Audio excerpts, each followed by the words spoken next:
Assalamualaikum warahmatullahi wabarakatuh. Bismillahirrahmanirrahim. Nawaitu taqarruban ta'adduban ta'abudan wa tasyakkuran ilallahi ijlalan wa ta'ziman lillahi wa muhibban li jamalihi wa imtithalan li awamirihi. Ilahi anta maqsudi wa ridhaka matlubi bima habbatika wa rahmatuka wa maghfiratuka rajai wa ilmuka min hawaiji dini wa dunyaya wa akhirati. Hasbiyallahu la ilaha illa wa alayhi tawakkaltu wa huwa rabbul arsyil azim. Labbaika wa sa'daika wal khairu kulluhu fi yadayka. Qala Syekhul Muallif rahimahullahu ta'ala wa nafa'ana bihi wa bi'ulumihi fid dharain. Alhamdulillah, pertemuan kali ini kita akan membahas lanjutan biografi Imam Ghazali episode 2. Sahabat Asnawi dimanapun kalian berada, Imam Ghazali menyusun kitab Ihya Ulumuddin.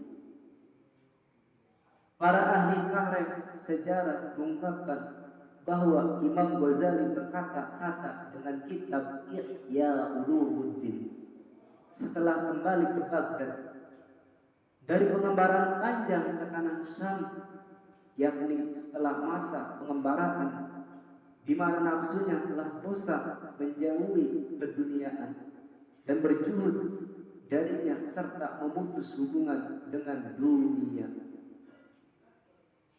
Para ahli sejarah juga menyebutkan bahwa Imam Ghazali menyampaikan isi dari kitab Ihya itu di sebuah majlis mau'idhah.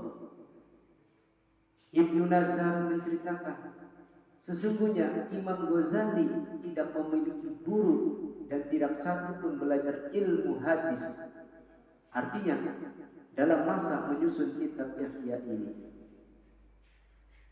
maka bila kita pahami kata-kata di atas bahwa sesuatu yang dibuat dan dikatakan oleh Imam Ghazali dalam kitab Ihya Ulumuddin itu adalah merupakan ilham dari Allah Subhanahu wa ta'ala, atau merupakan buah makrifat yang dianugerahkan oleh Allah kepadanya dalam suatu ibadah dan tasawufnya.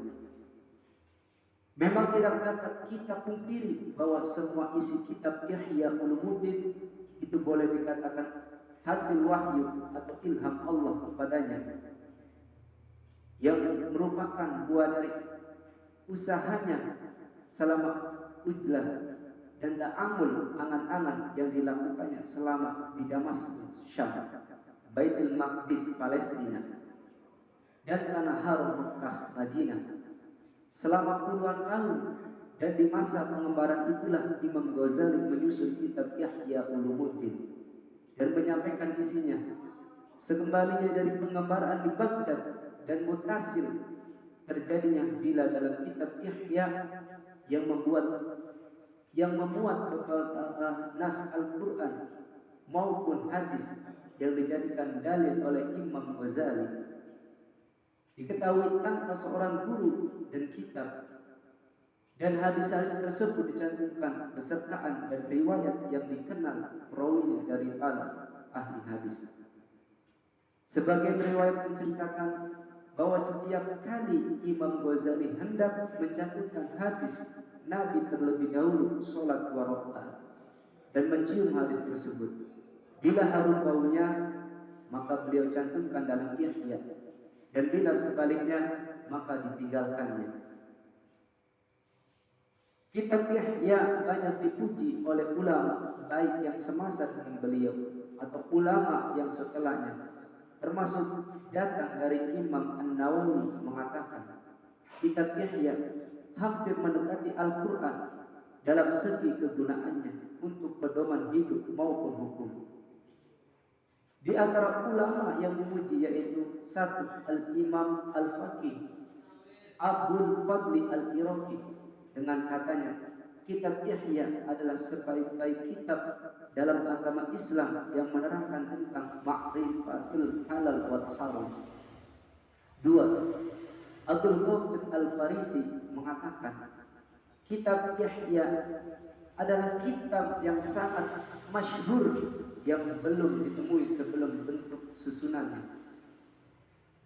Tiga, Syekh Abu Muhammad Al-Hazarwani mengatakan, seandainya semua ilmu di dunia ini dihapus, maka niscaya ilmu tersebut keluar dari kitab Ihya Ulumuddin. 4.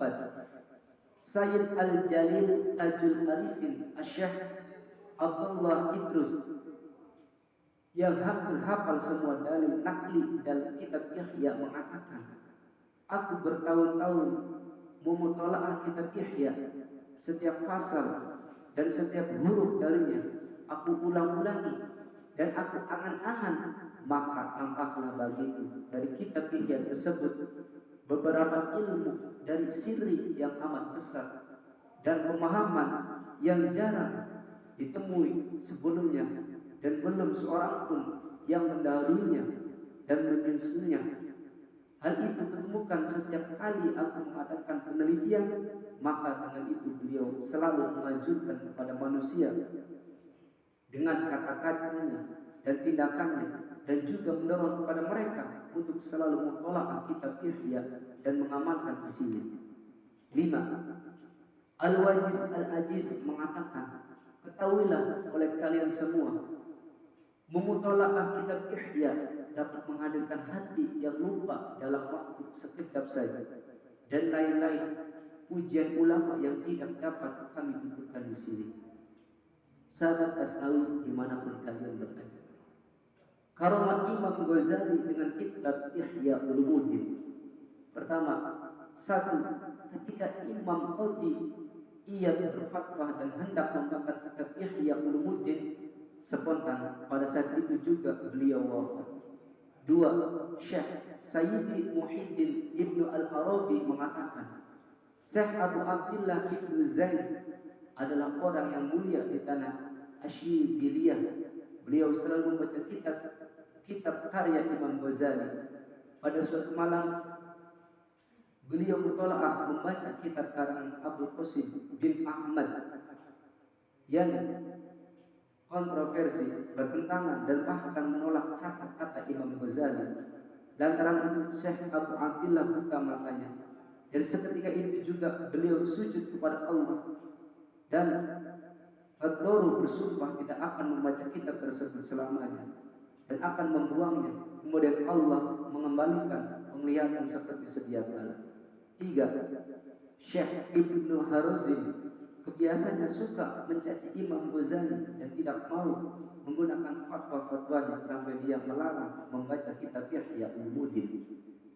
Pada suatu hari beliau keluar menuju ke para santrinya sambil membawa kitab Ihya.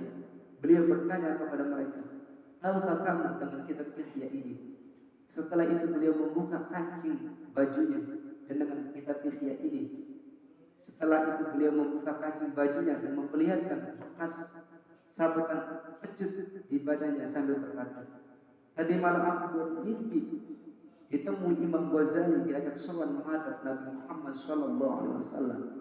Setelah kami berdua di hadapan Nabi Muhammad SAW, Imam Ghazali berkata, ya Rasul, orang ini menuduh aku berkata dengan sesuatu yang tidak engkau sabdakan. Mendengar penuturan Imam Ghazali, Nabi memerintahkan untuk memukuliku. Kemudian aku dipukuli dan begitu bangun tampak bekas pukulan itu pada tubuh ini. Sahabat Asnawi dimanapun kalian berada, beberapa karomah Imam Ghazali. 1. Syekh Abi Al-Hasan Asy-Syadzili berkata, aku bermimpi bertemu Nabi Muhammad SAW. Beliau sedang membanggakan Imam Ghazali di hadapan Nabi Isa dan Musa dengan bersabda, adakah umatmu yang seperti Imam Ghazali ini? Beliau berdua menjawab, tidak ada. 2. Syekh Ahmad Asy-Syayyadi melihat semua pintu langit terbuka dan para malaikat turun ke dunia sambil membawa pakaian berwarna hijau dan membawa kendaraan. Kemudian mereka berhenti di dalam satu makam dan mengeluarkan mayat dari kuburannya. Kemudian diberi pakaian berwarna hijau dengan disertai kendaraan yang dikendarai mereka. Kemudian diajak naik ke langit sampai beberapa langit dilewatinya hingga mampu membedah 70 hijab. Aku terheran-heran dengan peristiwa itu. Ingin aku mengetahui siapa orang itu. Kemudian ada yang berkata, ini Al-Ghazali. 3. Al-Imam Fakhruddin Abu Bakar Asy-Syafi'i menuturkan, sesungguhnya di zaman kami ada seorang lelaki yang membenci Imam Ghazali dengan mencaci maki beliau dan suka menggunjingnya ke beberapa pelosok kota. Kemudian lelaki tersebut bermimpi melihat Nabi Muhammad SAW ada di sisinya, Abu Bakar dan Umar bin Khattab, sedangkan Imam Ghazali berada di hadapan Nabi Muhammad SAW sambil berkata, ya Rasulullah, lelaki ini menggunjing aku. Setelah itu Nabi bersabda, ambilkan beberapa pecut ke sini, dan beliau memerintahkan untuk memukulinya karena Imam Ghazali. Lelaki itu kemudian terbangun dari tidurnya dan ternyata bekas pukulan pecut ada di punggungnya dan tidak hilang. Menangislah lelaki tersebut dan menceritakan peristiwa yang dialaminya kepada manusia.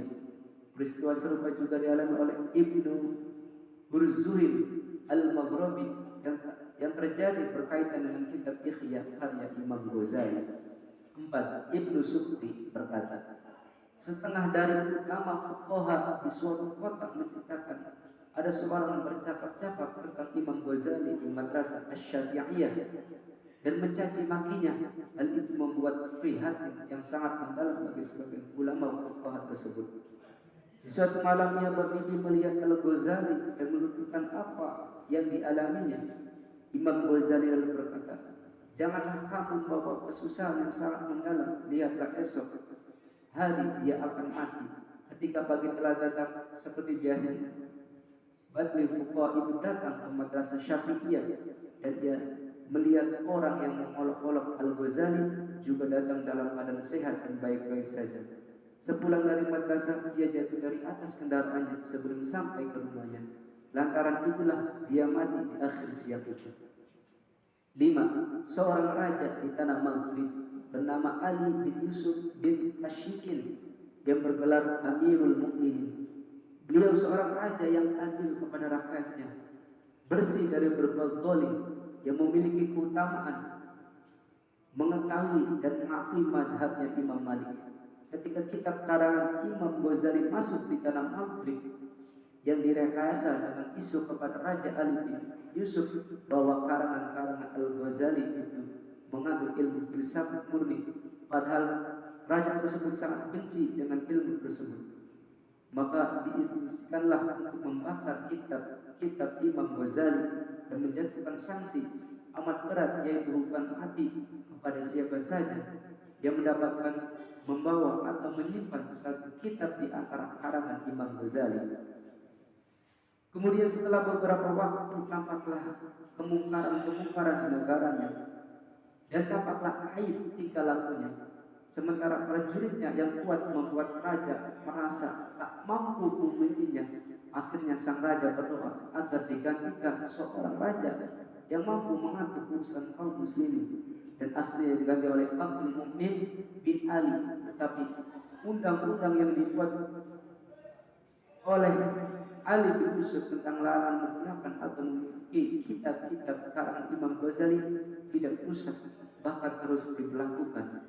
Hal itu membuat Abdul Mukmin bin Ali sebagai raja baru menemui banyak kesulitan dalam mengatur kaum muslimin sampai wafat. Nah, Abu Abdullah Muhammad Yahya bin Abdul Mukmin Al-Ubdari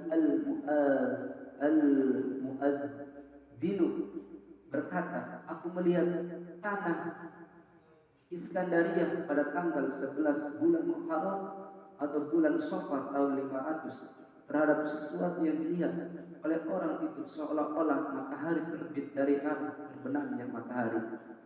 Maka mimpi itu ditakwili oleh ahlinya. Bahkan akan datang sebuah bid'ah di tanah Iskandaria. Memang benar, setelah beberapa hari kemudian sampailah kabar umum dengan dibakarnya kitab karya Imam Ghazali di kota Al-Mariyah.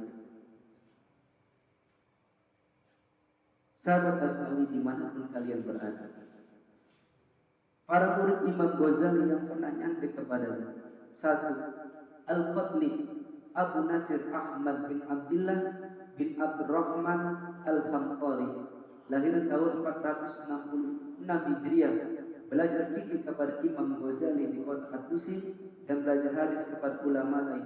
Wafat tahun 540 Hijriah dalam usia 78 tahun. 2. Al-Imam Abdul Fattah Ahmad ibnu Ali Muhammad bin Barhan. Beliau semula bermadhab Hambali, kemudian berpindah madhab Syafi'i dan belajar fikih kepada Imam Asy-Syafi'i, Abi Hamid Al-Ghazali dan Imam Al-Kayya. Beliau belajar bermacam-macam ilmu di Madrasah Nizamiyah asuhan Imam Ghazali. Juga belajar kitab Ihya Ulumuddin kepada mereka di tengah malam, mendengar hadis dari Ibnu Al-Battar dan Abi Abdillah Ana Ali dan mendengarkan hadisnya Imam Bukhari yang dibacakan di hadapan Ali Abi Thalib Az-Zainabi. Beliau lahir tahun 476 Hijriah, wafat tahun 518 Hijriah dalam usia 42 tahun. 3. Abu Mansur Muhammad bin Ismail bin Al-Husain bin Al-Qasim At-Tahari. Beliau satu kampung dengan Imam Ghazali yang ahli nasihat yang bergelar hafadah.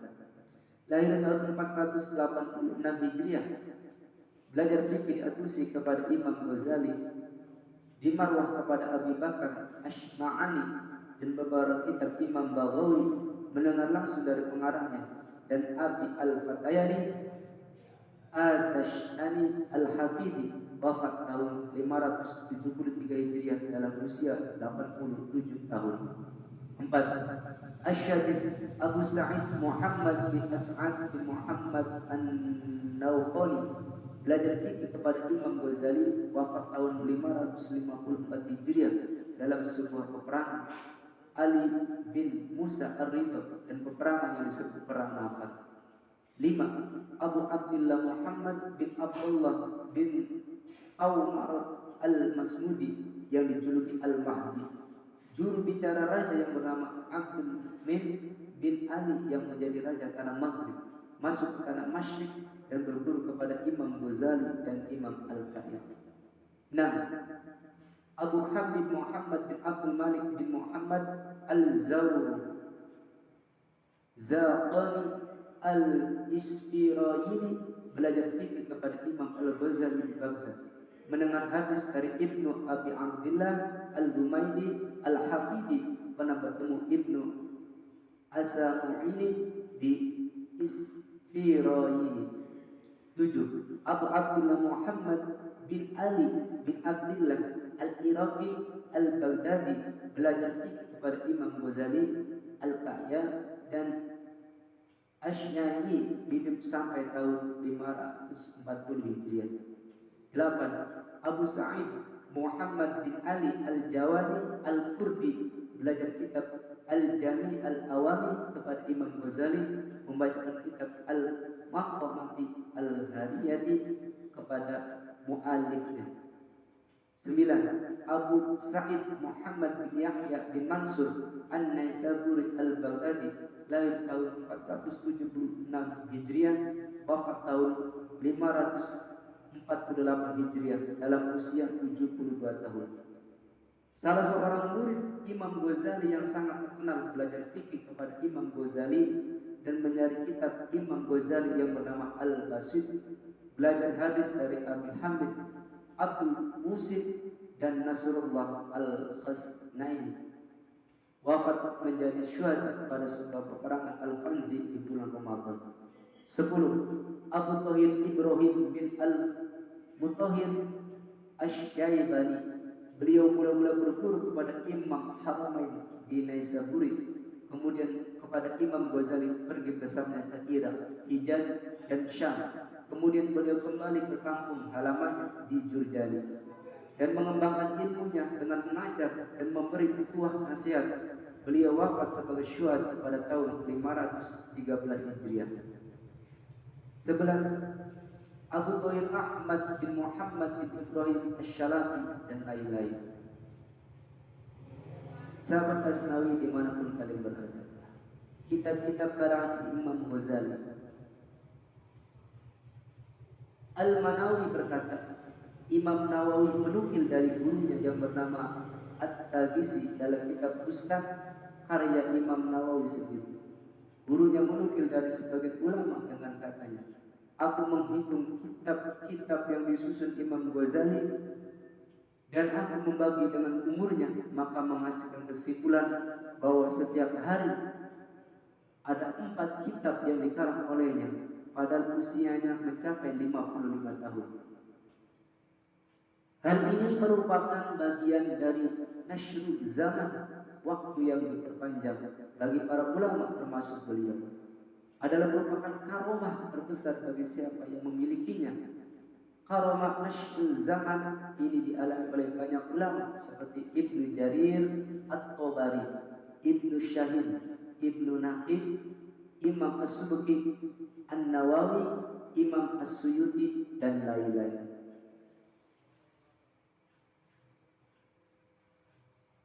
Adapun kata-kata mutiara Imam Ghazali, pertama, dunia adalah tempat permainan persemaian akhirat.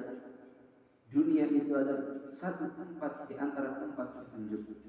2. Nur ma'rifat tidak akan terhalang dari hati hanya karena bakhil dan menolak nur tersebut dari zat pemberi nikmat, akan tetapi terhalangnya hati dari nur ma'rifat karena kotor dan keruhnya hati, serta istighalnya hati kepada selain Allah.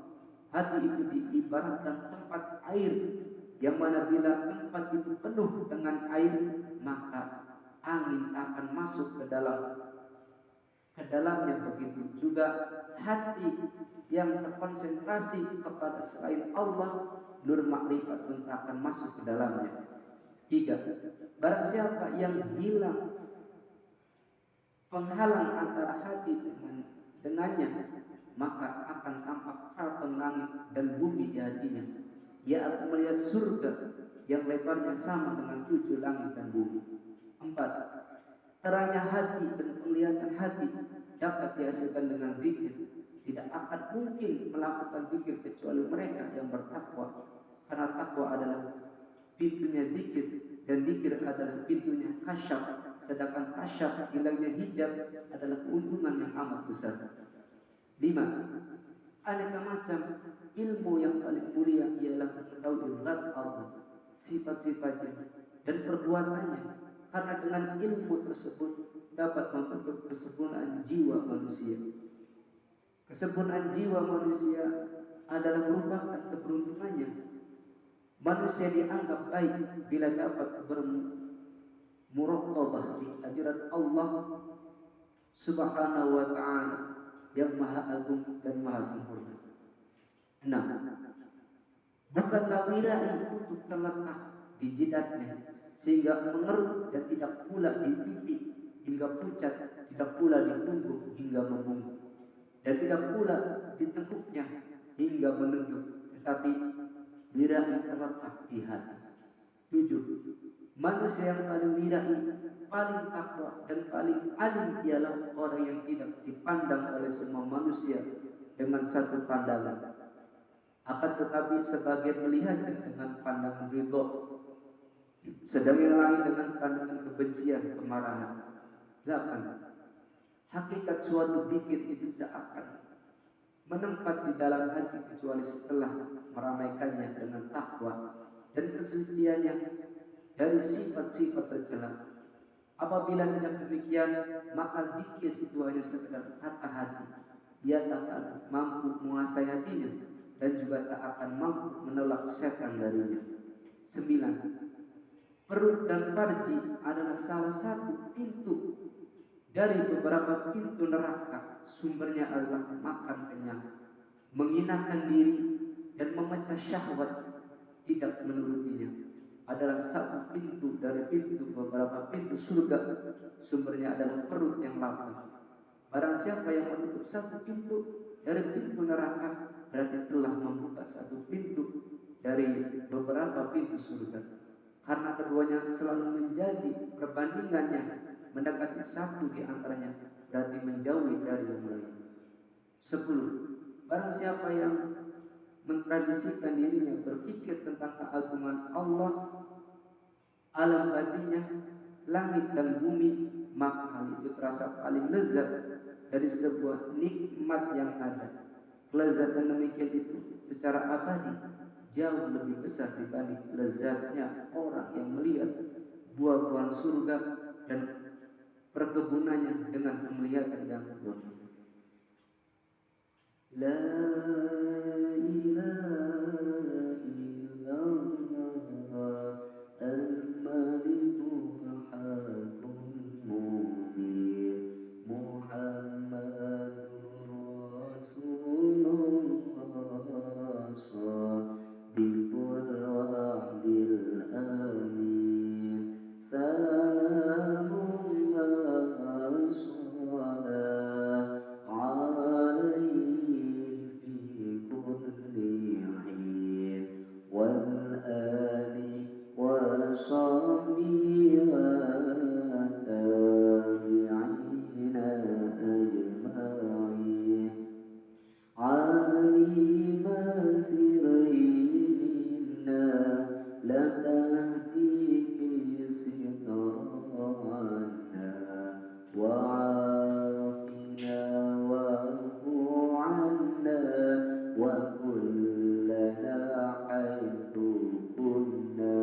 Assalamualaikum warahmatullahi wabarakatuh.